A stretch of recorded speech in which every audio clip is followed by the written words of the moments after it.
번째 시간입니다. 네, 그동안 잘 사셨나요? 오늘 상의의 비로그는 지난 시간과 마찬가지로 고영성 작가님과 신영준 박사님이 공동 집필한 책 완벽한 공부법, 이 책으로 함께 하시겠습니다. 우리 지난 시간에는 1장 믿음편에 대해서 이야기를 나눴었죠. 오늘은 7번째 장인 감정편, 이거에 대해서 함께 이야기를 나눠보도록 하겠습니다. 오늘도 함께 해주실 거죠? 완벽한 공부법 7장 감정. 네. 이 7장을 읽기 전에, 그러니까 처음 읽었을 때요, 챕터에서 14개의 챕터로 나뉘어져 있는데, 이 7번째 감정? 감정이 왜? 감정이 학습과 관련이 있나? 뭐지? 왜 감정편이 있지? 라는 그런 의문을 가졌었어요. 처음 읽었을 때는. 근데 이 읽어보면서 그러네. 맞네. 이거 되게 단순한데 중요한 거였네? 라는 생각을 이렇게 공감하게 되는 그런 챕터였어요. 오늘은 여기 감정편에서 감정과 학습의 상관관계에 대해서 나눠보도록 하겠습니다. 감정. 여러분은 이 감정을 무엇이라고 생각하세요? 기쁨도 있을 것이고, 슬픔, 즐거움, 행복함, 두려움, 그 다음에 불안함, 뭐 이런 기타 등등 우리가 느끼는 기분이잖아요. 그쵸? 이 감정의 사전적 정의를 한번 알아봤어요. 어떤 현상이나 사건을 접했을 때 마음에서 일어나는 느낌이나 기분이라고 합니다. 저는 여기에서 앞에 전제 조건이 있죠. 어떤 현상이나 사건을 접했을 때, 요거를 주목을 해봤어요. 예를 들어서 시험이라는 것을 떠올리게 되면 어떤 감정을 여러분은 갖고 계실까요? 저는 시험 굉장히 막 불안하고 두렵고, 이거 내가 아는 문제가 나올까? 뭐 내가 준비한 대로 잘 할 수 있을까? 이런 걱정, 불안함, 이런 부정적인 감정이 사실 먼저 들어요. 그리고 또 이 시험 결과가 좋으면 행복하고, 와, 잘 됐다. 내가 아는 문제 나왔어. 막 짜릿하고 막 그러잖아요. 근데 시험 결과가 나쁘면 그럼 그렇지, 이러면서 한탄하기도 하고, 조금 좌절감도 느끼고, 그 다음에 뭐 슬프기도 하고요. 네, 등등 이런 감정을 느끼는데, 물론 이 예를 든 것이 조금 단편적인 예이고, 그리고 그렇기 때문에 일반화하진 않을게요. 사람마다 느끼는 감정은 다르니까요. 뭐 준비를 파이팅 있게 잘했으면 그 시험이 당당할 것이고, 근데 저는 이 이유, 결과에 대해서 이제 말씀드린 거고요. 어찌 되었든 이 무언가를 할 때 혹은 접했을 때 일렁이는 이 마음, 이 기분, 네, 이것을 감정이라고 하잖아요. 어, 이 책에서, 이 완벽한 공부법 책에서는 이 무언가를 닥쳐서인 것보다는 우리가 어떤 감정 상태인지, 어떠한 감정 상태에서 학습을 했을 때 오는 결과 혹은 행동, 이런 것들이 학습뿐만 아니라 우리 삶에도 영향을 끼친다라고 얘기를 해주는 것 같더라고요. 결국에는 감정이 학습에 영향을 준다라는 거죠. 이 책에서는, 감정편에서는 두 가지로 나누었어요. 긍정적인 감정과 부정적인 감정. 이 두 가지로 분류를 해놨는데, 말 그대로 이 두 가지, 그냥 긍정적인 감정과 부정적인 감정이 학습에 어떠한 영향을 끼치는지에 대해서 책에 나와 있는데요. 225페이지에 나와 있는 실험 사례를 한번 읽어 드릴게요.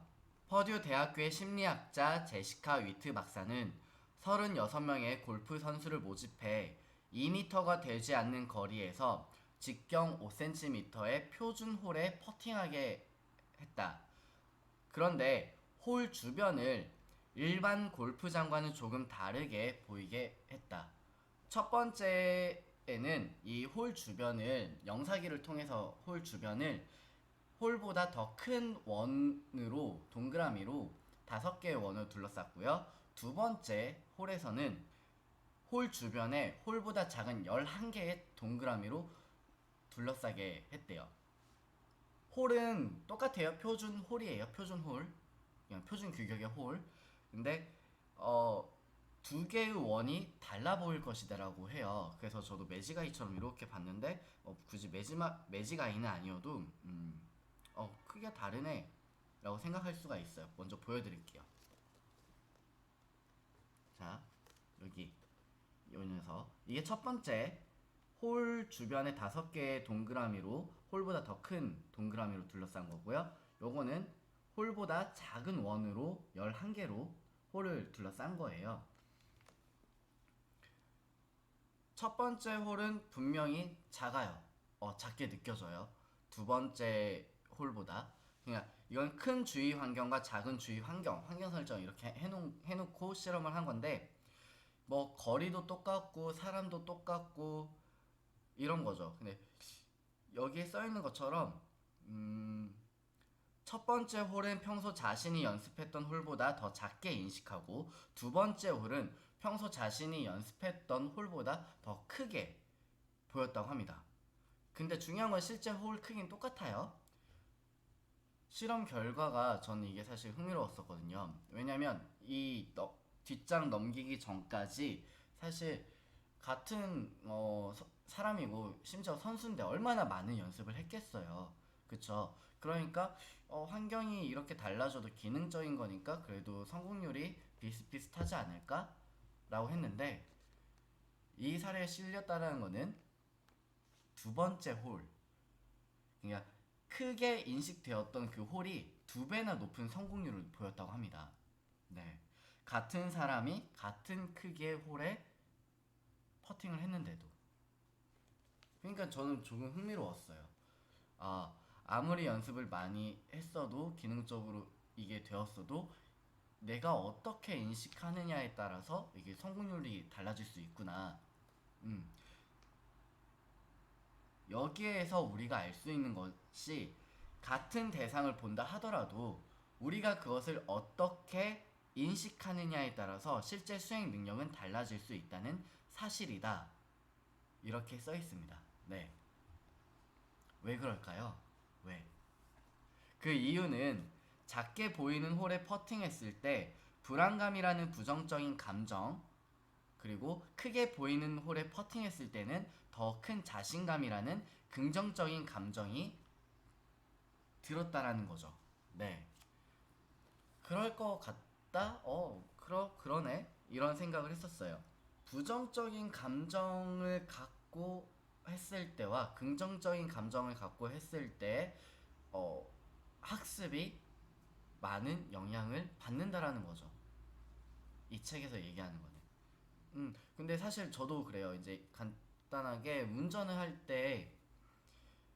운전을 하다가 보면 차가 갑자기 끼어들 때도 있잖아요. 그때 갑자기 이렇게 깜빡이도 안 끼고 들어오면 막 이렇게 막 올라와요. 저도. 네. 근데 그때 제가 부정적인 감정이 들면서 이거를 언행을 하거나 생각을 해버리면 그 운전을 끝내기 전까지 혹은 운전을 끝내고 나서도 굉장히 많은 영향을 받았던 기억이 있고요. 근데 이것을 감사하다라는 말을 전 많이 한다고 예전 영상에서도 말씀드렸는데, 올라왔는데 아유 감사하다, 나 천천히 가라고 도와주는구나, 사고 안 나서 감사하다, 아유 운전 조심히 하세요. 네, 이렇게 하면은 부정적인 게 바뀌면서 그냥 흘러가거나 그냥 그래 내가 양보한 거야 하면서 그날 좀 잘 풀린 경우도 있었고요. 네, 물론 이건 저의 주관적인 생각이지만, 심리학자 바버라 프레드릭스는 자신의 논문을 통해서 이런 부정적인 감정은 우리의 인식을 협소화하는 경향이 있고, 긍정적인 감정은 우리의 인식을 확장한다고 자신의 논문을 통해서 주장했다고 합니다. 이러한 주장이 타당성이 있음을 뇌과학이 지지해준다고 해요. 네. 그러니까 우리가 상황을 어떠한 감정으로 바라보고 인식하느냐에 따라서 우리의 행동 그리고 결과가 달라질 수 있다라는 얘기인 것 같습니다. 근데 저는 여기에서 왜 부정적인 감정이 더 오래 지속되는 거지? 긍정적인 감정보다 부정적인 감정이 더 오래 지속될까?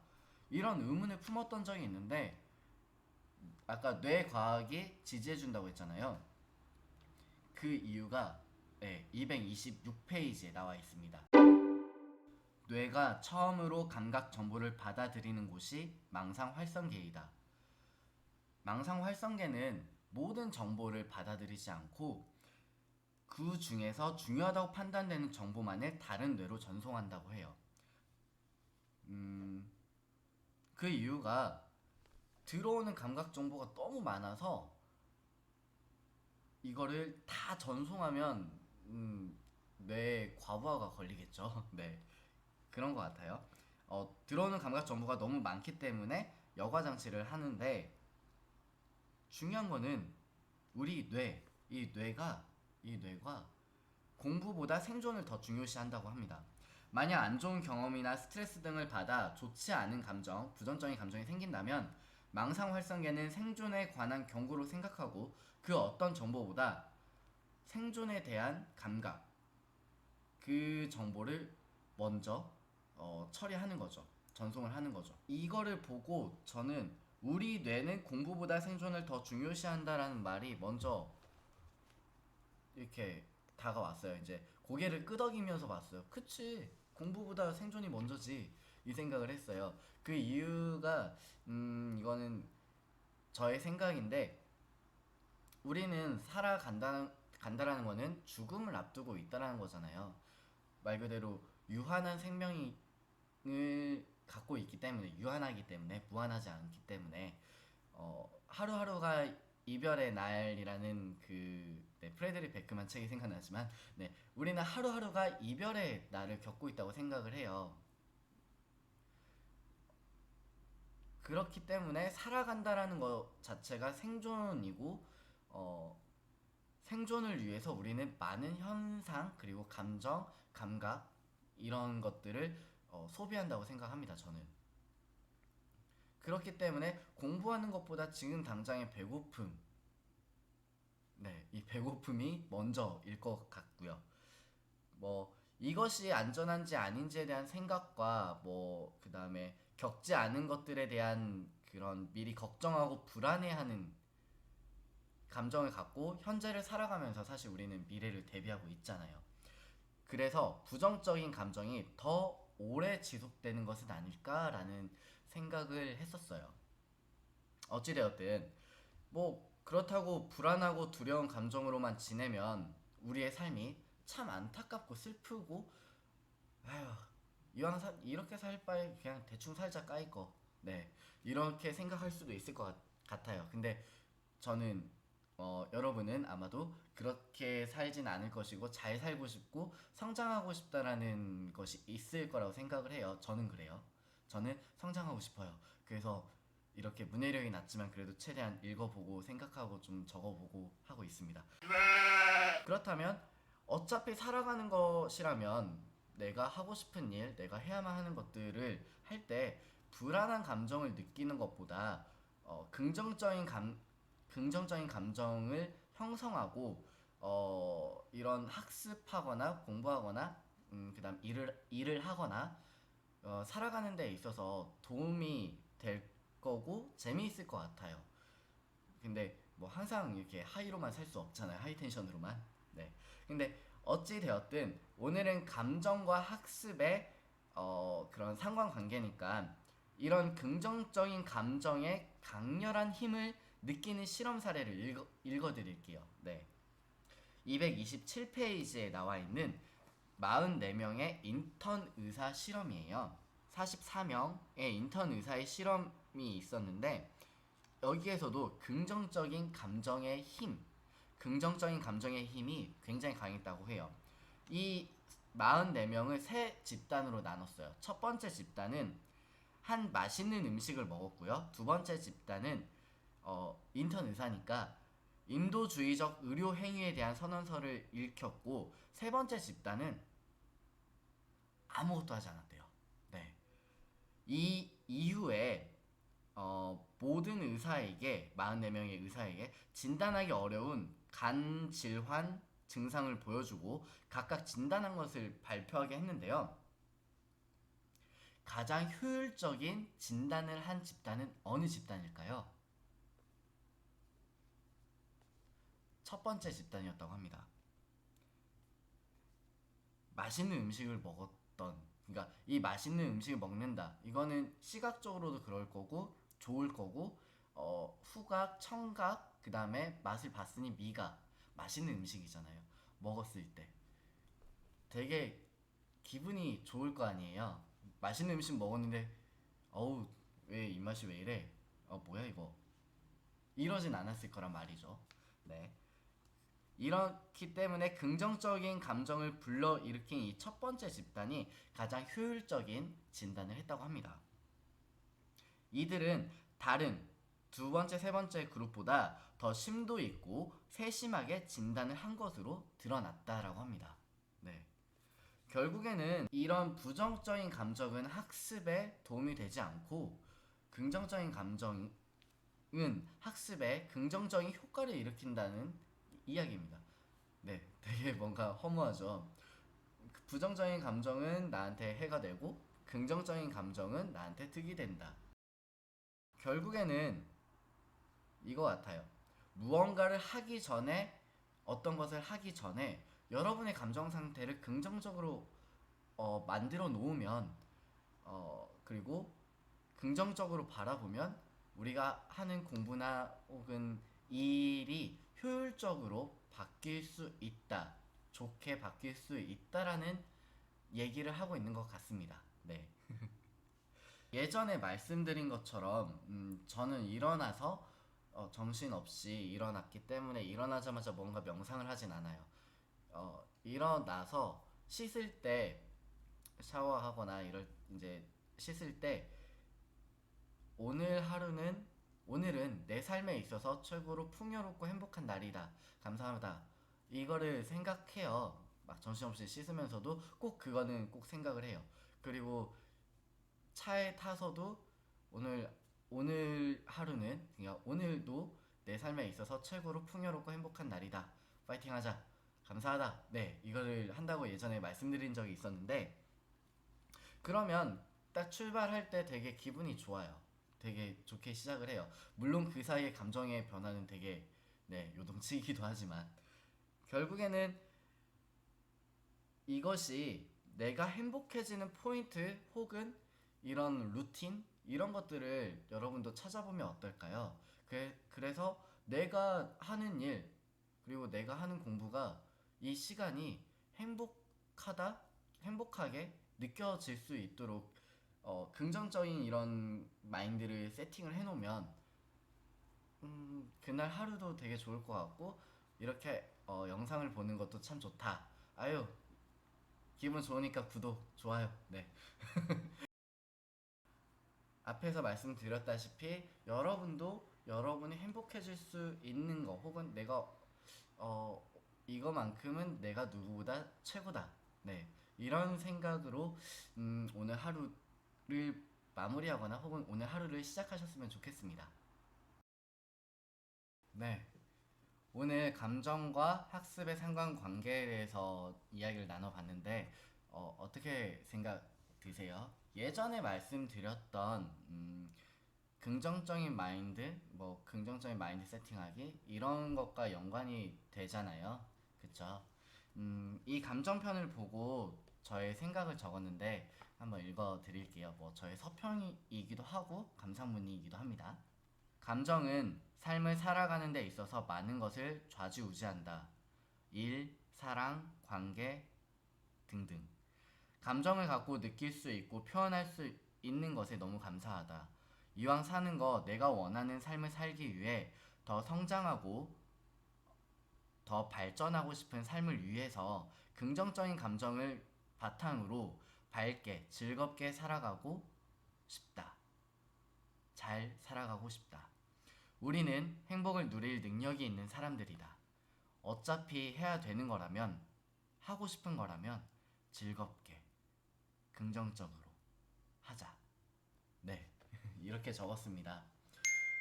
물론, 우리가 늘 즐거울 수만은 없지만, 감정의 사전적 정의처럼 어떤 상황을 접했을 때, 직면했을 때잖아요. 우리가 상황을 어떻게 인식하고 어떠한 관점으로 바라보느냐에 따라서 이거는 달라질 수 있다라고 얘기하는 것 같아요. 물론 뭐 이것이 반대적으로 내가 나 이게 부족했어? 이렇게 좌절하다가도 오케이 나 이거 해낸다. 해버린다. 내가 반드시 성공시킨다. 라고 어, 하면서 이 부정적인 감정이 바뀌는 것도 보면 어떻게 보면 이 부정적인 감정이 무조건 안 좋은 거다라고 할 수는 없는 것 같습니다. 물론 아직 저의 문해력이 부족해서 이거를 다 체화시키진 못했어요. 몇 번의 제독을 하고 있는 중인데 어찌되었든 이 제독을 통해서 제 삶으로 적용시키고 체화시킨다면 전 분명히 성장할 수 있게끔 만들어주는 그런 책이라고 생각합니다. 그래서 꼭 사서 읽어보셨으면 좋겠고요. 뭐 이거를 뭐 협찬받아서 하는 것도 아니고 제가 직접 읽어보고 좋은 내용들도 많고 특히 각 주장들에 대한 사례, 실험 결과라든지 이런 것들이 다양하게 있기 때문에 되게 도움이 많이 됐고요. 물론 개인의 취향이겠지만 저는 네, 빌려보는 것보다 사서 보는 걸 좋아해서요. 네. 어찌되었든 오늘 영상도 봐주셔서 너무 감사하고요.